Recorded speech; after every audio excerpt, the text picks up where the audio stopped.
Do you know what time it is? It's supernatural story time. And if you're easily scared, and even if you're not, there's only one thing left to do. Just turn off the lights, because these are stories that you listen to only in the dark. Stories for Dark and Stormy Nights, Volume 9, Story Number 1. In 1988, my second wife and I were living in a house that I had bought from my brother and his wife. Her first husband had committed suicide by shooting himself in the master bedroom, and she could not stand to live in the house. They had been renting it out until they moved out of state, and I bought it from them. Things went pretty good for a while. Then we started having problems with his ghost. Several times, my wife said that she saw a figure of a man standing in our bedroom in the middle of the night. Then we started having things moved around that we couldn't explain. We put something down in the living room and were out of the room for a few minutes. When we came back, the object would be moved to a new table or it would be on the floor.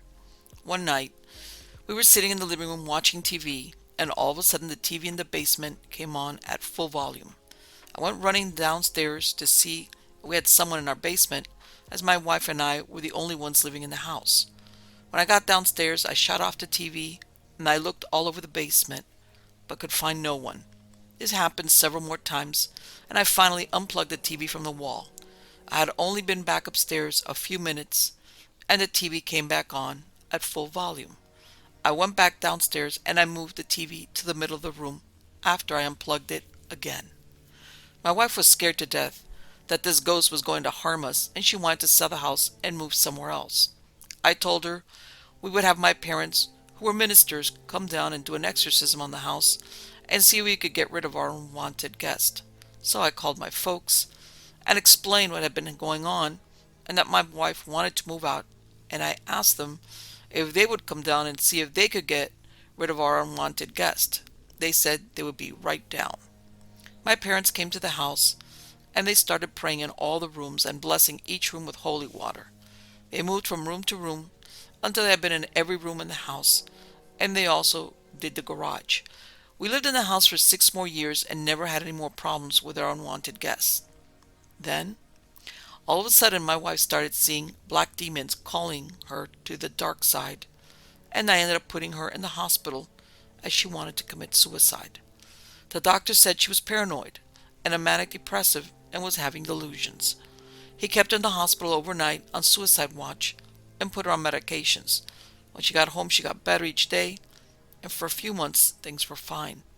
Then the real problem started, as she went off her medications and didn't tell me. She thought she was well and didn't need them anymore. She would fly off the handle at the drop of a hat and throw things at me. She got upset with me because I didn't get a box taken to the basement as fast as she wanted me to. As I walked out the front door and towards the gate, going into the front yard, she threw a large mug of iced tea at me, and it ticked my ear just before crashing into the iron gate and shattered all over the driveway. A few days later, she got upset with me in the kitchen and she threw a cast iron skillet at me. I ducked and it went through the sheetrock. I repaired the hole, and 2 days later, as I was going to the basement, she yelled at me to wait and take something to the basement for her. I had already taken the first step down. She kicked me in the backside, and I fell down the stairs, hitting the wall at the bottom real hard. I didn't have any major injuries, but I decided that this was the last straw. I told her I was moving out until she went back on her meds, and she started yelling at me in a man's voice. It was then that I figured out that she had been possessed by our unwanted guest. She refused to have an exorcism done on her, and we ended up getting a divorce. She tried killing her new boyfriend about a year later by shoving him out of the driver's door as he drove them down a road. She now lives by herself and refuses help from anyone. This was not the way I wanted our relationship to end, but she would not let me help her. She still lives in the house, and I'm sure that the unwanted guest is back, or at least is still inside of her. She won't talk to me, so I really don't know for sure. Story number 2. I was a raft guide at the time, working what's called the Daily out of Moab, Utah, a very popular run on the Colorado River. It's tourist intensive, and I was feeling burnt out and had 2 weeks off, so I decided to solo canoe the Green, one of my favorite things to do. The Green River has a long stretch between the town of Green River, Utah, and where it meets the Colorado at the confluence. This is a very mellow run and popular with canoeists because there are no rapids. It's made of two lengths called Labyrinth and Stillwater canyons. It can take a good week to 10 days to run both, about 120 miles. And I made arrangements with a jet boat company to pick me up on day number 10 at the confluence, which is what you normally do. You can't canoe below the confluence because of the rapids in Cataract Canyon. A friend dropped me off along with my canoe, and I put in early in the morning at the Green River Geyser a few miles out of town. Immediately, I felt the sense of peace that comes to me when I'm by myself in the big desert and in the canyons. The river was mellow, slow, and I could immediately feel all my tensions just leave. That first day, I only saw a couple of other boats, non-commercial crafts, and I spent the night on a large sandbar that I'd camped on before. It was a beautiful sunset, and I played a flute into the evening. Next day, I was just drinking coffee and lazing around camp, hanging out at the beach. I was getting ready to leave when a small raft with two people come drifting along, and they stopped, pulled up to the beach, and they kind of seemed disturbed and asked me if I'd heard like weird noises the night before. I guess they'd camped out about 2 miles above me. Told them I hadn't, and they insisted that some large animal had been up on the rim screaming at them. And it didn't sound like a mountain lion. Bottom line, it really scared them. So much so that they were now going to take out early at Mineral Bottom instead of going all the way to the confluence. Mineral Bottom is where Labyrinth Canyon ends and Stillwater begins, but they were still a good 2 or at least 3 days away from it. This animal, the one that had been screaming most of the night, they told me, it sounded big and angry. They were concerned because I was alone and offered to let me tag along with them. As a matter of fact, they begged me. But even though I knew they were genuine, I just shrugged it off and told them probably it was a mountain lion. To be honest with you, I just forgot about it, not only a little bit after they were gone. And the truth is, there's not much out in these canyons that scares me. I've been here my entire life in that country, and I know the animals, the flowers, everything like the back of my hand.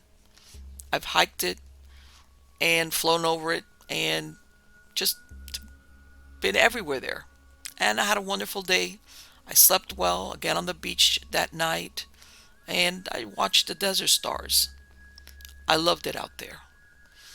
Comes the third day, it was about mid to late afternoon, and I noticed that the river was rising. I paid attention to that, but I really didn't worry. I guess it must be raining somewhere upstream, but this could be miles and miles away from where I was at. However, by evening, I was having a little bit of a problem locating a good place to camp, since the river was rising enough that the beaches were not a place that I could set down. It was getting late, and again, I was getting now a little bit more worried. And the river was rising enough that everything looked different.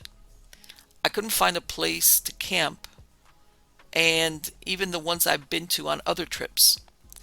I kept floating and looking, and by the time it was almost dark, I decided to go over to a cottonwood grove.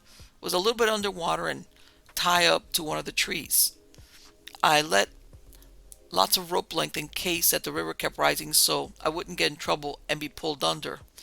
I ate a quick dinner, tried to create like a makeshift bed in the canoe, which was pretty hard, but the water soon put me to sleep. I was tired. I'd been on the river all day with no breaks. Now this was my third day on the river. I knew I was getting close to Mineral Bottom. The river still was running fast and high, and typically takes about 4 or 5 days to get there. Mineral Bottom has a place for takeouts and has an access road. Now, I didn't know at that time when I woke up but I could tell I was still sensing that this river is rising. I checked the rope with my flashlight. It was all well, and I guessed it might have stopped rising, but I just wasn't sure. I drifted back to sleep, a little bit uncomfortable still, and then I heard something whoosh in the river not far from my canoe. It was odd. It sounded like a large rock had fallen into the water. I thought about it, kept listening, and I just chalked it up to a beaver slapping its tail. Beavers are nocturnal, but at that point it really didn't occur to me that it couldn't have been a beaver all the way out in the river in such high water, as they like to stay closer to their dams. Well, I drifted off to sleep, but I woke up again to the same sound, only closer. This was followed by another, and then a large rock landed in the water, close enough that it sprayed me. There was no second guessing that this was a beaver. I turned on my flashlight, shone it around, but there was no one there. I pulled my watch and saw that it was 5 a.m. Then at that point, another large rock nicked the side of the canoe, causing it to tip a bit, and I even heard a little bit of the wood splintering. Whoever had thrown it had seen my light and knew where I was located. I was mad, but I was also scared, and I started yelling and cussing that whoever it was to cut it out. Nothing else happened, except another rock was thrown, again close to the canoe. And they were large rocks. I could tell by the way they splashed.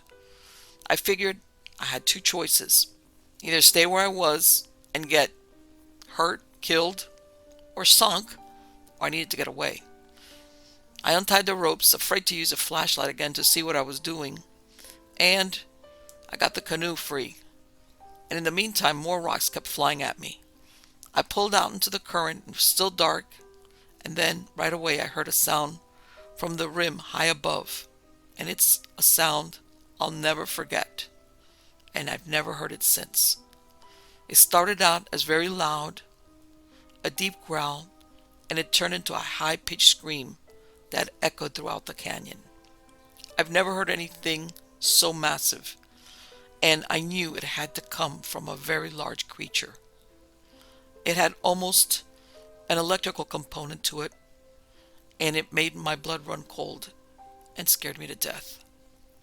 The wind was probably a good 1,000 feet above me, so I felt safe on the river, and I started trying to read the currents in the early dawn, which was very difficult.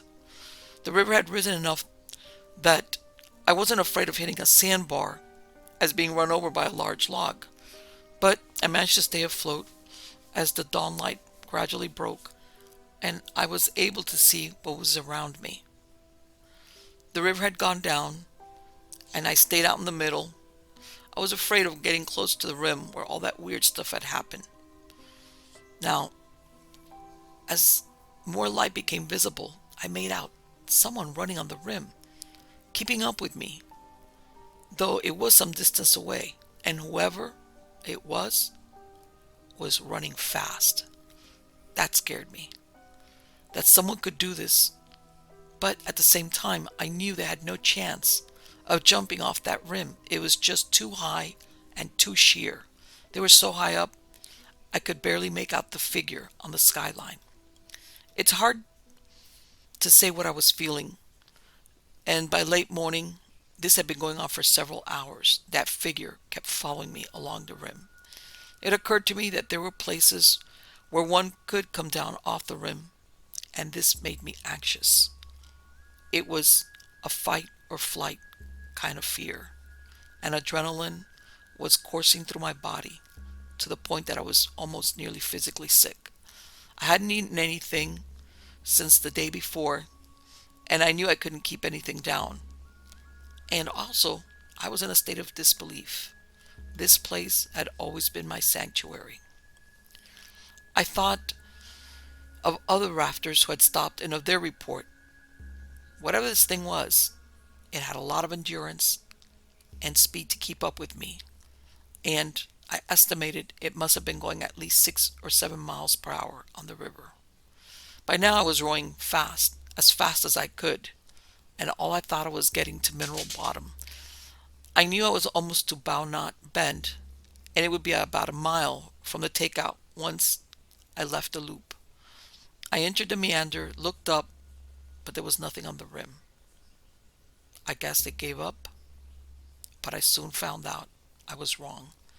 I noticed a large, man-like creature, brown, swimming in the current behind me and to my right, and incredibly, it was gaining on me. It was huge and very powerful to make headway against the river currents, which were really swift from the storm from the day before. For a moment, I almost thought I was hallucinating. I rowed harder, fear making me row harder and harder. What I could see was covered with dark hair, except around the face, where it appeared to have lighter skin. I really couldn't see it that well because of the water being flung up by the strokes, but it reminded me of an ape and a human. Again, I had that feeling of surreal. Soon I got to mineral bottom, and what a sense of relief I felt. The creature was still there, but when I made it to the banks of the river, praying that someone was there, it seemed to fall back. If no one was there, I really had no idea what would happen to me. My prayers were answered, and I saw a raft group putting into still water. I could barely talk, and I asked if I could get a ride out with a driver. I was sick, and they said it would be fine. I felt myself shaking, and I almost thought I was going to pass out, but managed to keep it together. I wanted to tell them not to get in the water, but I decided with that many people they would be okay. And to tell the truth, I thought they would think I was crazy, so I didn't say anything. We loaded my canoe, and I didn't even care what happened to it, because the truth is I knew I would never use it again. I ended up giving it to a friend. I wanted nothing more to do with it. When I gave it to my friend, he didn't believe me when I told him the story. And I told him, hey, I'm never going to use it again. And he seemed to accept it. I haven't been on the river since. I left my job and moved to Colorado, where I work as a contractor. And I feel like I've lost a very important part of my life. And I've even gone and gotten some therapy. And they all tell me the same thing, that I suffer from symptoms of PTSD. Not long after this incident, my friend who I'd given the canoe to, against my advice, went down the labyrinth in it. I'd begged him not to do it. At that moment, I regretted giving him the canoe. He woke up one morning to find that the canoe was missing, even though he tied it carefully. He had to hitch a ride with some other rafters, and they found the canoe a few miles downstream on a beach, and it was smashed. Now, this was a very valuable craft. It was handmade, came from Maine, and no one would have destroyed it just for the sake of destroying it. My friend said he found several huge footprints next to the boat in the sand, and they looked like human footprints. I know exactly what did that damage, and I also know what it could do with its bare hands. Why it didn't hurt my friend, I don't know. Maybe it was just angry at people overall. I never saw that creature again, though I heard it scream many times in my nightmares. Next story. When I was in college, I went to a university in the Philippines called Ateneo de Manila University. The university was run by Jesuit priests and was fairly new when compared to Ivy League schools in the USA. The land where the university sat was apparently either a prison camp or a war hospital during the Japanese occupation of the Philippines back in World War II. Now that fact may or may not have anything to do with my story. I only know what me and my roommates experienced. It was summer and I was dorming in Cervini Hall with 3 other girls, Michelle, Kat, and a girl who didn't really attend the university but was just there for summer classes, and therefore I can't remember her name. For the sake of the story, I will call her Summer Girl. Michelle, Kat, and I knew each other pretty well after having lived in the same dorm for the past few terms. We usually lived in Iliaso Hall, the girls' dorm, but during the summers we had to make do with living in the third floor of the boys' dorm. This is how we ended up in room 314. From the beginning, there were some strange occurrences in room 314. It wasn't really any big deal in the beginning. It was just things like doors locking themselves, hair standing on end in the middle of the night over nothing, stuff like that. But there were two occurrences that really marked our summer experiences that year. The first one involved Michelle. Her bed was by the door, and the wall of the door had wooden window jalousies. The jalousies at the bottom half would not close. One night, while Michelle was studying French, she suddenly bolted out of her study desk and ran outside. Kat and I looked at each other in surprise when she did this. Upon her return, we asked her what made her bolt like that. According to Michelle, the reason was that while staring off into space while studying, she had seen someone through the open jalousies, walking very slowly in a long white nightgown. The pace of the person's walk, as well as what she was wearing, made her curious, and that's why she ran out. Kat and I asked her then what she found outside. Michelle replied that there was no one outside, but she was sure she had seen that person in a white nightgown walking slowly. She even went next door, she said, because at the rate the person was walking, she would have just been next door. But when she opened the door to the next room, no one was there wearing a white nightgown. We never did find out what that thing was, but I remember Kat, Michelle, and I prayed that night for the unrestful souls. The second incident in room 314 was even scarier. This time it involved me and Michelle. One night I was experimenting with my new curling iron. I had a mirror positioned on my desk, and I was curling my hair. From behind me through the mirror I could see Summer Girl sitting on her chair in front of her desk, studying or reading, at least. Kat was on her bed next to Summer Girl's bed. Michelle was again across me sitting by her desk studying. As I curled my hair, I could see Summer Girl from her back in my mirror. A few moments on, I thought I heard her crying, as well as reading a letter or something like that. The thought came to me that should I approach her and comfort her? But then I thought I shouldn't be so nosy after all. I didn't know her that well. So that decided, I continued curling my hair and eventually got tired of doing so and started to straighten my hair again. Then I heard her still crying. As I turned around to talk to Michelle, I suddenly glimpsed Summer Girl sleeping on the bed next to Kat's. In the split second that I'd seen her through my mirror crying and reading, there was no way that she could have gotten to the bed from the chair that fast. I suddenly realized that the person I had been seeing in the mirror was not Summer Girl. I glanced at Michelle, and she told me I saw her too. I jumped up from my bed, and Michelle and I ended up sleeping in the same bed that night. When Kat saw us lying in the same bed the next day, she asked what happened, and we told her. She said that Summer Girl had gone to sleep at the same time as her, and I was curling my hair and seeing that girl in the mirror for a good 20 minutes. And all that time, it wasn't her. From that time on, we resolved to pray for the restless souls in our midst before going to bed at night. I think we helped them because we had an uneventful rest of the summer in room 314. Next story. My name is Donnie, and I own a ski shop in a small town in Colorado. I like being outdoors, and I especially like mountain climbing. Well, I used to. That was before I hurt my knees climbing and skiing. And also had a paradigm shift. Let me explain what I mean by that. One day I set out to climb Red Cloud Peak, which is about 14,000 feet. This is in the San Juan Mountains. It was late summer, and this was what's called the monsoon season. The San Juans are full of iron ore, which attract a lot of lightning strikes, more than a lot of other mountains in Colorado. And with the monsoons, it was the perfect lightning conditions. I got an early start, heading out from the tiny town, and I was told that the Red Cloud Trailhead was on the road to Cinnamon Pass, and I'd never been on it. Now, I grew up in Colorado, so to me a mountain pass is simply just a road that goes over a mountain.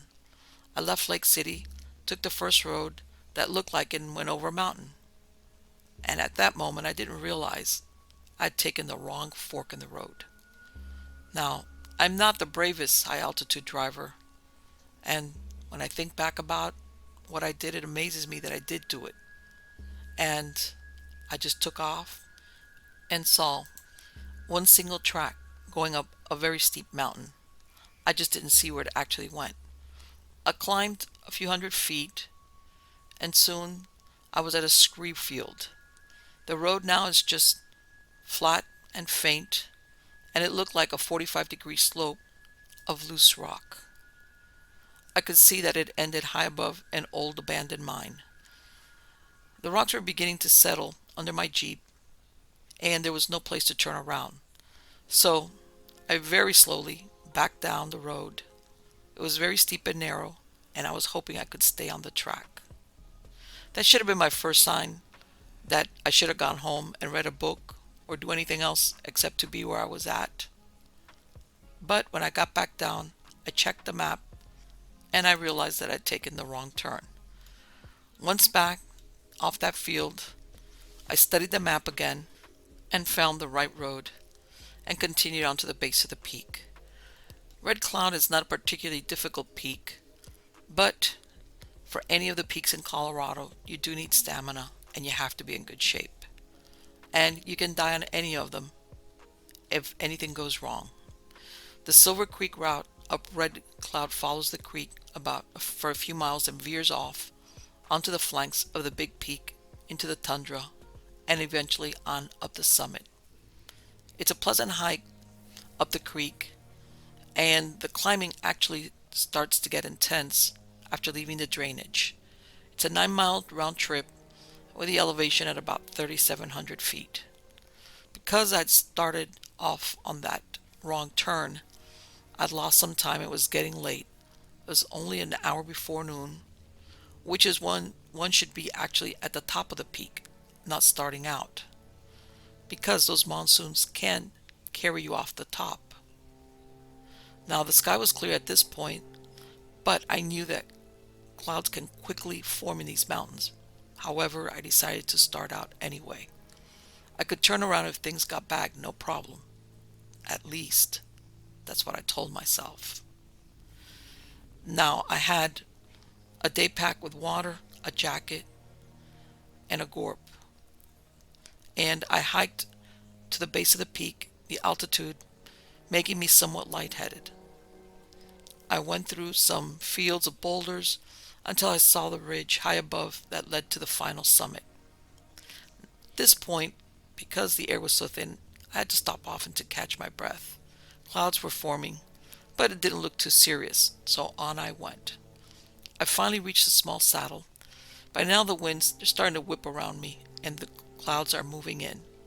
Temperature's dropping as well. I kept climbing upward, and it's getting darker and darker, but it's only early afternoon. I stopped to catch my breath again. And it's at this point that it began to snow, and I heard a rock slide above me, but I couldn't see anything. Things became quiet. I stopped to eat, drink water, and I could feel my strength. And I had to decide really whether I wanted to continue or not. I put on my jacket, but it was still getting chilly. There was a part of me that said, turn around, but the other part of me said to keep on going. There was a lot of effort to take me so near the top, and I wanted to make it there. I kept going. The clouds became darker, and I started to get this sense of urgency and dread. And you know what? Later, my brother told me that he'd climbed that same peak and rescued a climber who had gone hypothermic, who had no idea who he was, where he was, and who was thinking of going back up instead of down. It wasn't long till I was at the top, but there was no payoff. There was no view, all except a lot of swirling snow and black clouds. I felt really alone. I wanted to stop and sit like I always did when I was there, but at the same time, I had this feeling, which was getting stronger and stronger by the minute, which said, get out of here, retreat. And at that point, the wind began to howl. It was a long hike back, and again, the altitude required a lot of effort. The retreat down was a test of my willpower, and I started to shiver. Hypothermia set in, which is one of the biggest killers in the mountains, and I hadn't come prepared with the right type of clothing to keep me warm, especially since I was alone. I continued to eat some food for my downward trip just to keep my energy up, but I was failing, and I was feeling fatigue, more than I should, and I knew it was because my core body temperature was dropping. My legs felt very heavy, and more than anything, I wanted to stop and rest and take a nap. However, I knew I had to continue. Right now, the only thing that was keeping me going was my determination. I heard a lot of stories, and I knew how easy it was to die like this. Snow kept coming down around me. It was nearly dark, not because it was sunset, but how thick the clouds had become. I began to lose my sense of who I was, where I was, and why I'd been there. For a bit, I even thought I was being followed by a cougar, but all I could see was swirling snow. I stumbled on, and I thought of my brother, and I thought he was with me, and I kept talking to him. But somehow, deep inside, I knew this wasn't right, and I had to keep going. Now, I started getting dizzy, stopped for a bit, leaned against a tall pine. Again, I wanted nothing more than to sit down and take a nap. I was very sleepy from the hypothermia and the altitude. Finally, I sat down and again take that quick nap, but then I'd get up and continue on. One of the last things I remembered was how quiet the snow made everything, and how the color of my jacket was switching from blue to white. I woke up and I felt very strange. I didn't know how long I'd been sleepy, and I had no idea where I was. At that point, I wasn't even sure who I was. My toes and my fingertips were numb, and the edges of my ears had a burning sensation. I also remember a musky odor. I thought I was sitting in a rocking chair, and I tried to stand up, but couldn't. It was then I realized I was being carried. I finally regained some sense. I remembered who I was and what I was doing there. Someone had found me and was carrying me.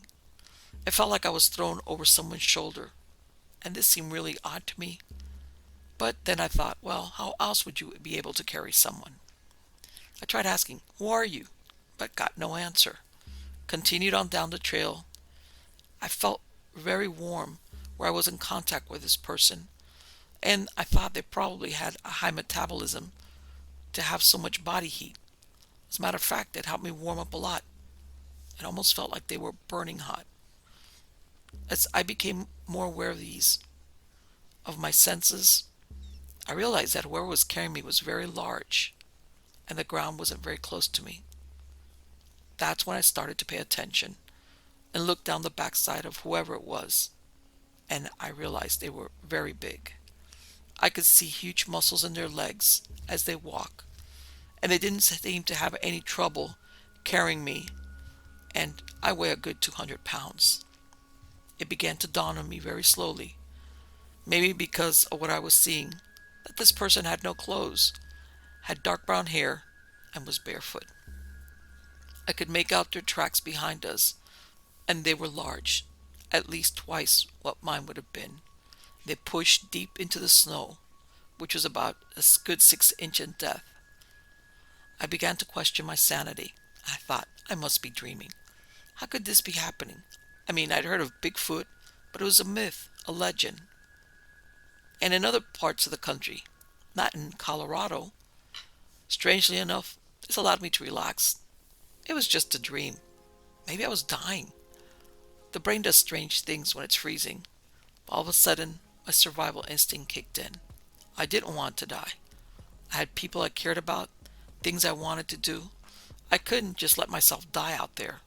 I had to pull myself out of this hallucination and get back to reality. I wanted to get back to my Jeep, and I wanted to get warm. I started yelling and kicking, and I tried to twist myself loose. Next thing I remember, I was placed onto the ground.